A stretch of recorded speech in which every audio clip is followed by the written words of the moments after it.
నమస్కారం ETV news కు స్వాగతం. ఈనాటి ముఖ్యాంశాలు. తుపాను ప్రభావంతో హైదరాబాద్ లో వర్ష బీభత్సం.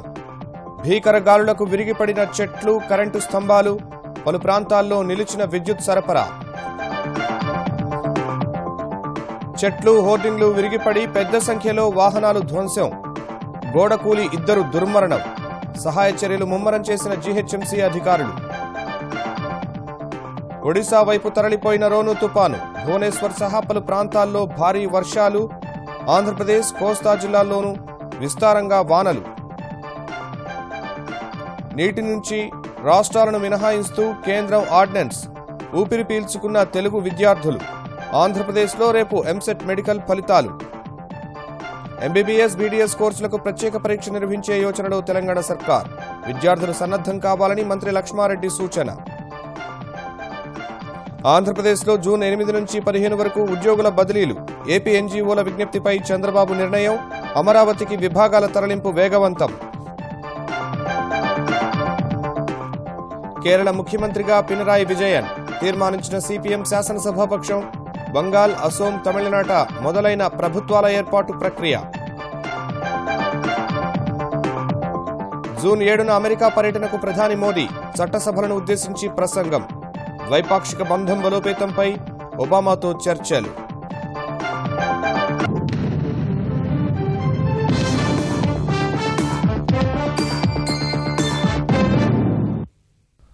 రోను తుపాను ప్రభావంతో హైదరాబాద్లో ఈ సాయంత్రం పెనుగాలులతో కూడిన భారీ వర్షం నగరాన్ని అతలాకుతలం చేసింది.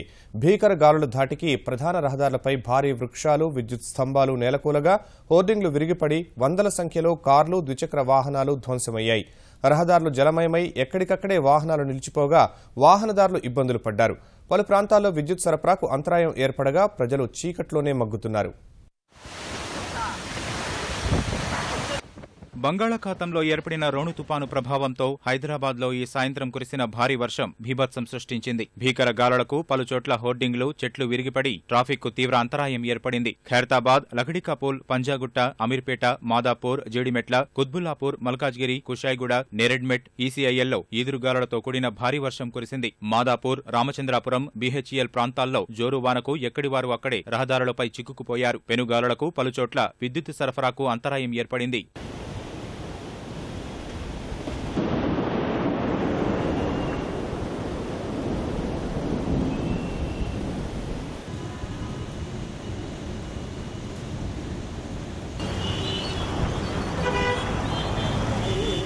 జూబ్లీహిల్స్ చెక్పోస్టు వద్ద కార్లపై భారీ హోర్డింగ్ విరిగిపడింది. హోర్డింగ్ కింద పలు వాహనాలు చిక్కుకున్నాయి. ఉప్పల్, రామంతపూర్ ప్రాంతాల్లో వర్షం కారణంగా రహదారులు జలమయమయ్యాయి. విద్యుత్ సరఫరా లేక ప్రజలు తీవ్ర ఇబ్బందులు పడ్డారు. సికింద్రాబాద్లోని బేగంపేట, పద్మరావు నగర్, బోయిన్పల్లి, అడ్డగుట్ట, ప్యారడైజ్, కార్ఖానా ప్రాంతాల్లోనూ ఈదురుగాలులు, ఉరుములతో కూడిన వర్షంతో జనం ఇబ్బందులు పడ్డారు. అంబర్పేట చేనంబర్ కూడలిలో సెల్ టవర్ కూలి విద్యుత్ తీగలపై పడింది. ఫలితంగా ఆ ప్రాంతంలో విద్యుత్ సరఫరా నిలిచిపోయింది.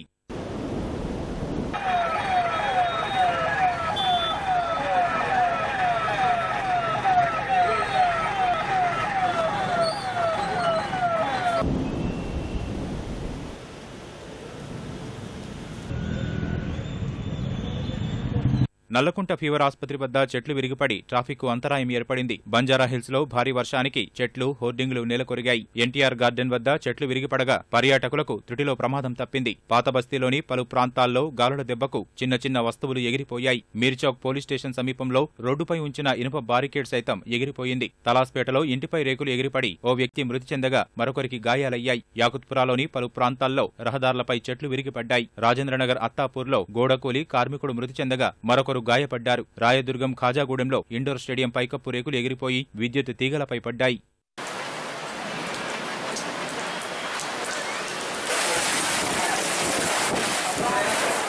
నగరమంతటా పునరుద్ధరణ పనులు చేపట్టిన అధికారులు, స్థానిక ప్రజాప్రతినిధులు రోడ్లకు అడ్డంగా ఉన్న చెట్లను తొలగిస్తున్నారు. విద్యుత్ పునరుద్ధరణకు తీవ్రంగా శ్రమిస్తున్నారు.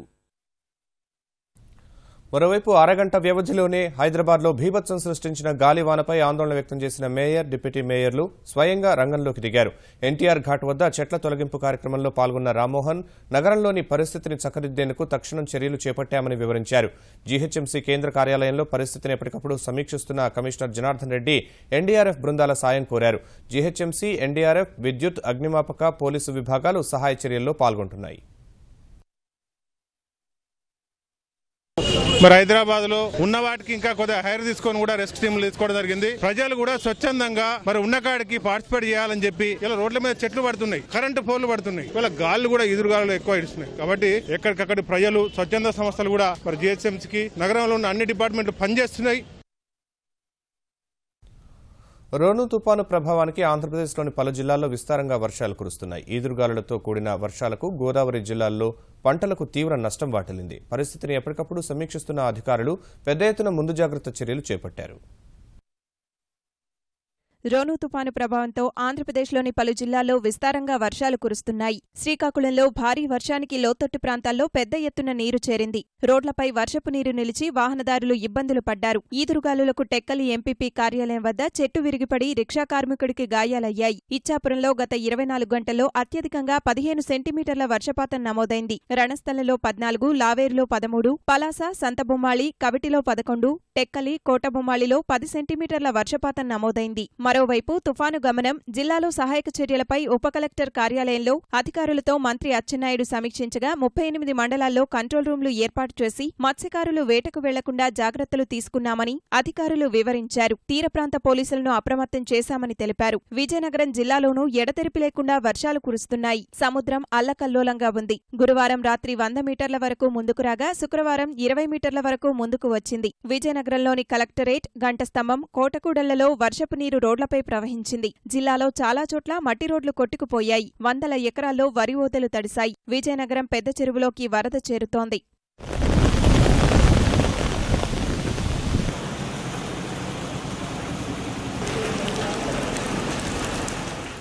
భారీ వర్షాలకు తూర్పుగోదావరి జిల్లా కోనసీమలో మురుగు కాలువలు పోటెత్తాయి. లోతట్టు ప్రాంతాల్లో వాననీరు నిలిచింది. గోదావరి డెల్టా ఆధునీకరణ పనులు ఆగిపోయాయి. ఈదురుగాలులకు అరటికి నష్టం వాటిల్లింది. కోనసీమలోనే సుమారు 400 ఎకరాల్లో అరటి నెలకొరగడం వల్ల రైతులు లబోదిబోమంటున్నారు. గత 24 గంటల్లో అమలాపురంలో అత్యధికంగా 22 సెంటీమీటర్ల వర్షపాతం నమోదవగా కాకినాడలో 17, అనకాపల్లిలో 13 సెంటీమీటర్ల వర్షపాతం నమోదైంది.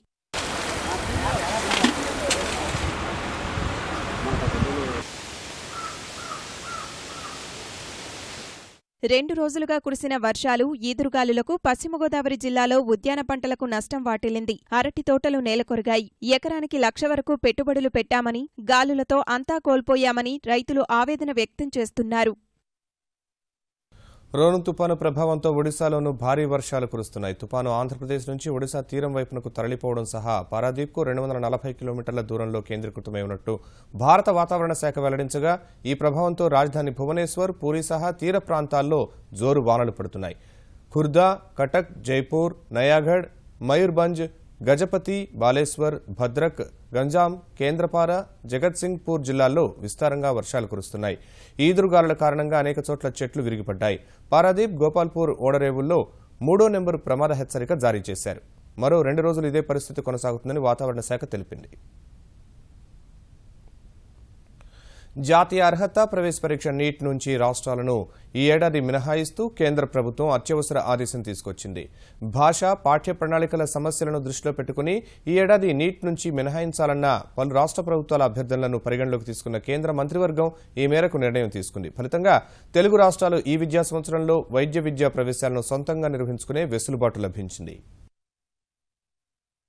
దేశవ్యాప్తంగా ఎంబీబీఎస్, బీడీఎస్ కోర్సుల్లో ప్రవేశాలను నీట్ ద్వారా మాత్రమే చేపట్టాలన్న సుప్రీంకోర్టు తీర్పుపై ఆందోళన వ్యక్తం చేస్తున్న మెజార్టీ రాష్ట్రాలకు కేంద్రం ఊరట కల్పించింది. ప్రవేశ పరీక్షలను ఈ ఏడాది సొంతంగా నిర్వహించే వెసులుబాటు కల్పిస్తూ అత్యవసర ఆదేశం తీసుకొచ్చేందుకు పచ్చజెండా ఊపింది. ఈ మేరకు ఈ ఉదయం ప్రధాని నరేంద్ర మోదీ అధ్యక్షతన ప్రత్యేకంగా సమావేశమైన కేంద్ర మంత్రివర్గం నీట్ నిర్వహణపై పలు రాష్ట్ర ప్రభుత్వాలు ఇప్పటికే వ్యక్తం చేసిన అభ్యంతరాలపై చర్చించింది. పాఠ్యపుస్తకాలు అందుబాటులో లేకపోవడం వల్ల విద్యార్థులు పాత పాఠ్య ప్రణాళికకే సిద్ధమై ఉండడం, ప్రాంతీయ భాషా విద్యార్థులకు నీట్ కష్టతరమవుతుందని రాష్ట్ర ప్రభుత్వాలు, రాజకీయ పార్టీలు వ్యక్తం చేసిన ఆందోళనలను పరిగణనలోకి తీసుకున్న కేంద్రం 2016-17 విద్యా సంవత్సరం వరకు నీట్ నుంచి రాష్ట్ర బోర్డులకు మినహాయింపు ఇచ్చింది. తద్వారా రాష్ట్రాలు తమ సొంత బోర్డుల ద్వారా వైద్య విద్యా కోర్సుల్లో ప్రవేశాలు నిర్వహించుకునే వెసులుబాటు కల్పించింది. ఇప్పటికే మే 1న తొలి విడత నీట్ జరగ్గా జూలై 24న రెండో విడత ప్రవేశ పరీక్షకు రాష్ట్ర ప్రభుత్వ బోర్డుల పరిధిలోని విద్యార్థులు హాజరు కావాల్సిన అవసరం లేదు. అయితే కేంద్ర ప్రభుత్వ పరిధిలోని వైద్య విద్యా కళాశాలలు, ప్రైవేటు కళాశాలలు మాత్రం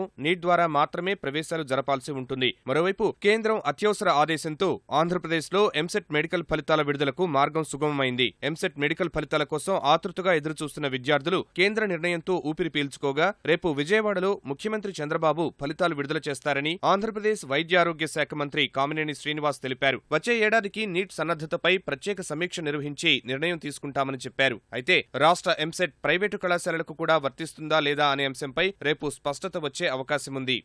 కేంద్ర ప్రభుత్వం చాలా మంచి నిర్ణయం తీసుకుని ఆంధ్రప్రదేశ్ లో ఉన్న పిల్లలకి, వాళ్ళ తల్లిదండ్రులకి దీనివల్ల ఒక మనశ్శాంతి వచ్చింది.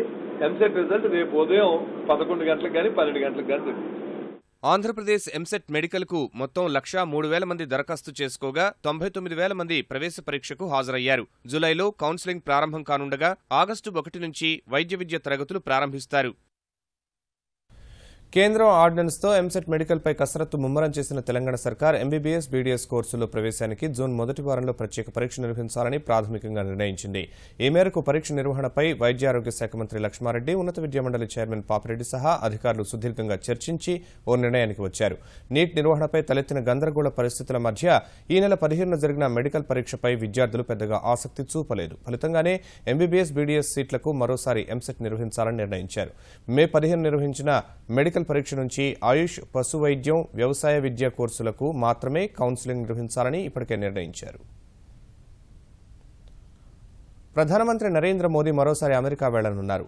జూన్ 7, 8 తేదీల్లో అమెరికాలో పర్యటించనున్న మోదీ ఆర్థిక, రక్షణ, భద్రత, ఇంధనం, పర్యావరణ రంగాల పురోగతిపై అధ్యక్షుడు బరాక్ ఒబామాతో కలిసి సమీక్షిస్తారని శ్వేతసౌధం ప్రతినిధి జోష్ ఎర్నెస్ట్ తెలిపారు.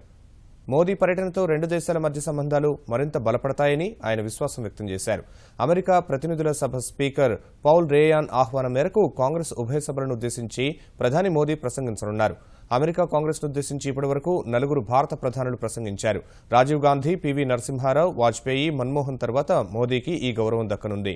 2014లో ప్రధానిగా బాధ్యతలు స్వీకరించిన తర్వాత మోదీ 3 సార్లు అమెరికాలో పర్యటించగా 2 సార్లు శ్వేతసౌధాన్ని సందర్శించారు. పర్యటనలో భాగంగా అమెరికా ప్రముఖ సంస్థల సీఈఓలతోనూ మోదీ భేటీ అవుతారు. జూన్ 4న ఖతార్ వెళ్లనున్న మోదీ అక్కడి నుంచి అమెరికాకు పయనమవుతారు.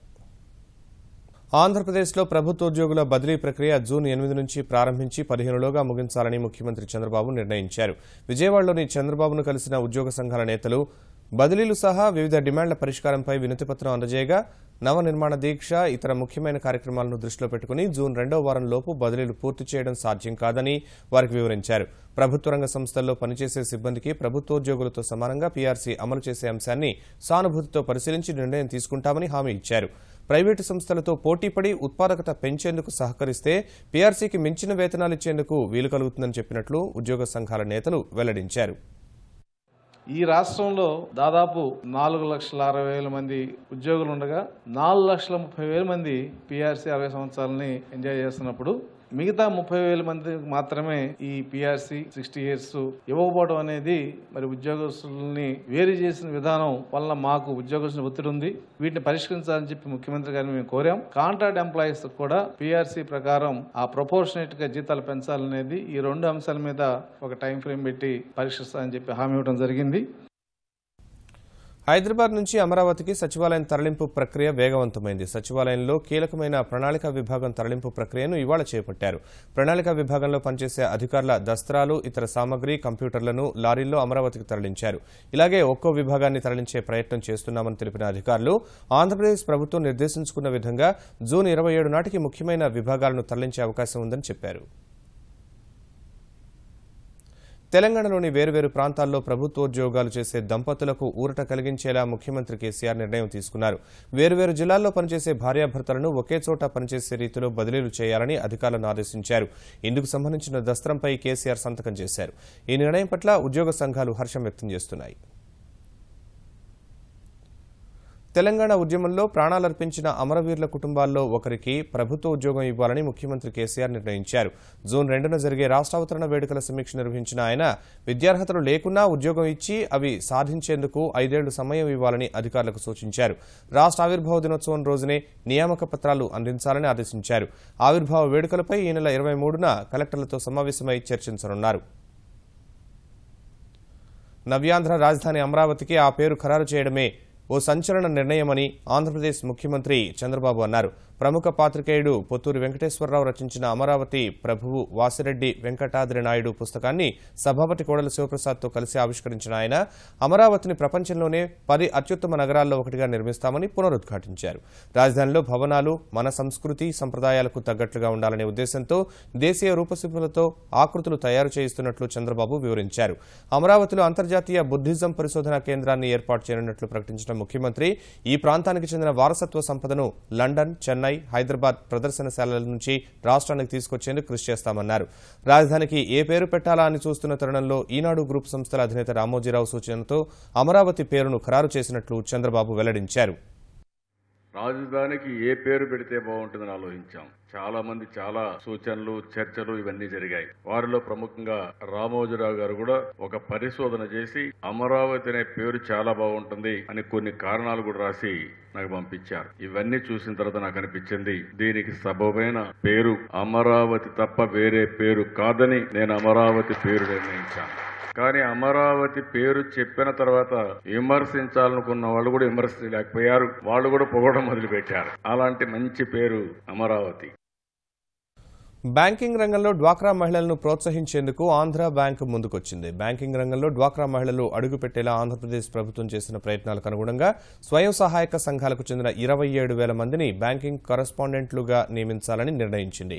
ఈ మేరకు విజయవాడలో ముఖ్యమంత్రిని కలిసిన బ్యాంకు ప్రతినిధులు నియామకాలపై అంగీకారం తెలిపారు. వివిధ పథకాలు, కార్యక్రమాలకు సంబంధించిన చెల్లింపులను, ఇతర లావాదేవీలను ప్రభుత్వం బ్యాంకింగ్ కరస్పాండెంట్ల ద్వారా జరపనుంది. ఈ సేవలు అందించినందుకు ₹1,00,000కు ₹320 కమిషన్ దక్కుతుంది. వీరి నియామకం డ్వాక్రా మహిళలతో పాటు ప్రభుత్వ సాయం పొందే లబ్ధిదారులకు కూడా ఉపయుక్తంగా ఉంటుందని సర్కారు అంచనా వేస్తోంది. త్వరలోనే నియామక ప్రక్రియ చేపడతామన్న ఆంధ్ర బ్యాంకు ప్రతినిధులు ఇప్పటికే కృష్ణా జిల్లా నుంచి వివరాల నమోదుకు శ్రీకారం చుట్టినట్టు ముఖ్యమంత్రికి వివరించారు.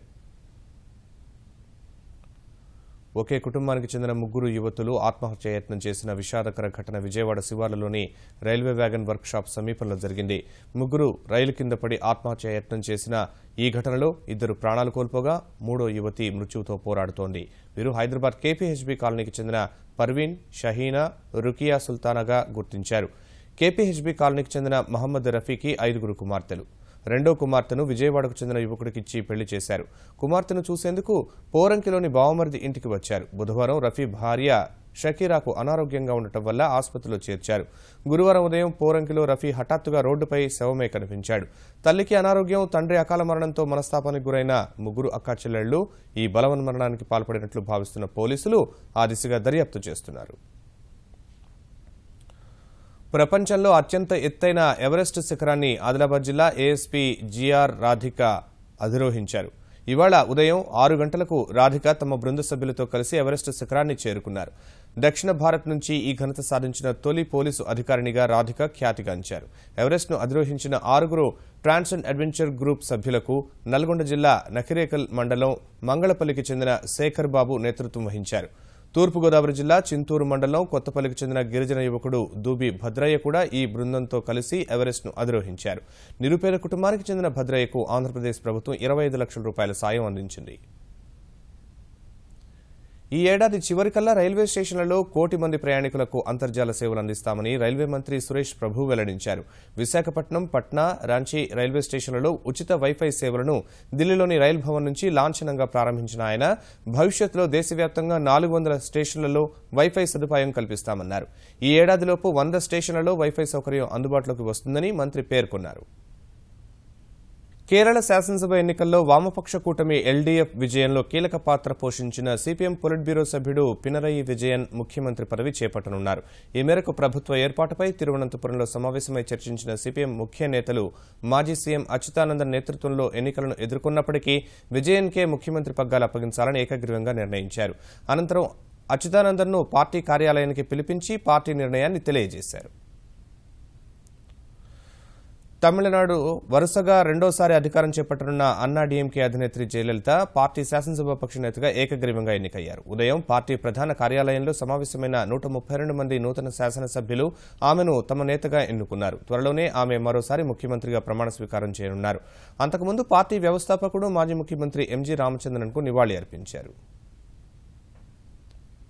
బంగాల్ శాసనసభ ఎన్నికల్లో తృణమూల్ కాంగ్రెస్ కు అఖండ విజయాన్ని అందించిన మమతా బెనర్జీ ఆ పార్టీ శాసనసభాపక్ష నేతగా ఎన్నికయ్యారు. కోల్కతాలో జరిగిన శాసనసభాపక్ష సమావేశంలో తృణమూల్ ఎమ్మెల్యేలంతా మమతా తమ నేతగా ఏకగ్రీవంగా ఎన్నుకున్నారు. అనంతరం రాజ్భవన్ కు వెళ్లిన మమతా బెనర్జీ ప్రభుత్వ ఏర్పాటుపై చర్చించారు. ఈ నెల 27న ముఖ్యమంత్రిగా మమతా ప్రమాణం చేయనున్నారు. అసోం అసెంబ్లీ ఎన్నికల్లో తిరుగులేని విజయాన్ని సొంతం చేసుకున్న భారతీయ జనతా పార్టీ కూటమి ఈ నెల 24న ప్రభుత్వం ఏర్పాటు చేయనుంది. 24న జరిగే కార్యక్రమంలో ముఖ్యమంత్రిగా సర్వానంద సోనోవాల్ ప్రమాణ స్వీకారం చేయనున్నారు. కొత్తగా ఎన్నికైన భాజపా ఎమ్మెల్యేలు గౌహటిలోని పార్టీ కార్యాలయంలో సమావేశమై ఈ నెల 22న భాజపా శాసనసభాపక్ష సమావేశం నిర్వహించాలని నిర్ణయించారు. ఈ భేటీలోనే సోనోవాల్ ను శాసనసభాపక్ష నేతగా ఎన్నుకుంటారు. 24న జరిగే ప్రమాణ స్వీకార కార్యక్రమానికి ప్రధాని నరేంద్ర మోదీ సహా భాజపా పాలిత రాష్ట్రాల ముఖ్యమంత్రులు హాజరు కానున్నారని భారతీయ జనతా పార్టీ ప్రధాన కార్యదర్శి రామ్ మాధవ్ వెల్లడించారు. పే నోట్స్ నిబంధనలను సెబీ కఠినతరం చేసిన వేళ విదేశీ పెట్టుబడులు తరలి వెళ్లడం, దేశీయ మదుపర్లు వాటాలు విక్రయానికి మొగ్గు చూపగా స్టాక్ మార్కెట్లు వరుసగా 3 రోజులు నష్టాల్లో ముగిశాయి. గత 2 సెషన్లలో 380 పాయింట్లు తగ్గిన సెన్సెక్స్ ఇవాళ మరో 98 పాయింట్లు క్షీణించింది. ఉదయం 25,428 వద్ద ప్రారంభమైన సూచీ ఆద్యంతం ఒడిదుడుకుల మధ్య సాగింది. ఓ దశలో 25,506 పాయింట్ల గరిష్ట స్థాయి నమోదు చేసిన సెన్సెక్స్ డాలర్తో పోలిస్తే రూపాయి విలువ తగ్గడం సహా మదుపర్లు లాభాల స్వీకరణకు మొగ్గు చూపడం వల్ల 25,252 పాయింట్ల కనిష్ట స్థాయికి పడిపోయింది. చివరకు 25,302 పాయింట్ల వద్ద స్థిరపడింది. జాతీయ స్టాక్ ఎక్స్చేంజ్ సూచీ నిఫ్టీ 34 పాయింట్లు తగ్గి 7,750 వద్ద ముగిసింది. ఈటీవీ న్యూస్ సమాప్తం. నమస్కారం.